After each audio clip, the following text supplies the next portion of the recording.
ഇപ്പൊ മഞ്ഞപ്പൊടി വിട്ട് എല്ലാരും വെളിച്ചെണ്ണയുടെ പുറകിലല്ലേ. വെളിച്ചെണ്ണ ശുദ്ധമാണോ അല്ലയോ എന്നുള്ള ഒക്കെ നോക്കിക്കൊണ്ടിരിക്കുകയാണ് എല്ലാവരും. അപ്പോൾ നമുക്ക് നോക്കാം. നമ്മുടെ ഇവിടെയുള്ള 2 കമ്പനികളുടെ വെളിച്ചെണ്ണ നമുക്കുണ്ട്. അപ്പോൾ 2 കമ്പനികളുടെ വെളിച്ചെണ്ണയും നമുക്ക് ചില്ലറിൽ വെച്ച് നോക്കാം, എന്ത് സംഭവിക്കുന്നു നോക്കാം. ഒന്ന് കൗമുദി എന്ന് പറഞ്ഞ കമ്പനി, പിന്നെ എലമെന്റ്സിന്റെയും.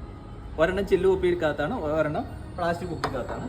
FSSAIയുടെ നിർദ്ദേശപ്രകാരമുള്ള ഒരു ടെസ്റ്റാണ്. വെളിച്ചെണ്ണ ഇതുപോലെ ചില്ലറിനകത്ത് വെച്ച് കഴിഞ്ഞാൽ അത് ഫുള്ളായിട്ട് പാൽ നിറം ആവും, നന്നായിട്ട് കട്ടയാവും.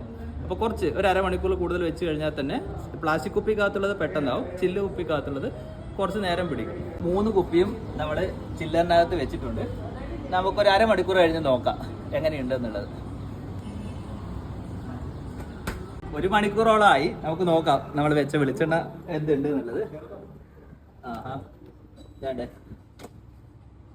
കൗമുദിയുടെ വെളിച്ചെണ്ണ നല്ല കട്ടിയായിട്ട് ഫുൾ പാല് പോലെ തന്നെയുണ്ട്, പക്ഷെ നല്ല കട്ടിയാണ്, ഉള്ളിൽ നന്നായിട്ട് സോളിഡ് ആയിട്ടുണ്ട്.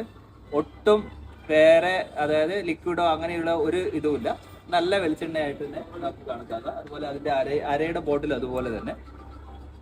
പിന്നെ എലമെന്റ്സിന്റെ വെളിച്ചെണ്ണ കണ്ടോ, എലമെന്റ്സിൻ്റെത് ചില്ലു കുപ്പിക്കകത്തായിരുന്നു ഉണ്ടായിരുന്നത്. നല്ല പാല് പോലെ ആയിട്ടുണ്ട്, ഇച്ചിരി നല്ലതായിട്ട് കട്ടിയായിട്ട്. അപ്പോൾ ഇത് നല്ല വെളിച്ചെണ്ണയായിട്ട് തന്നെ കണക്കാക്കാം. FSSAIയുടെ നിർദ്ദേശപ്രകാരമുള്ള വെളിച്ചെണ്ണ ടെസ്റ്റ് ചെയ്യുന്നുള്ള ഒരു ടെക്നിക്കാണ് ആക്ച്വലി ഇത്.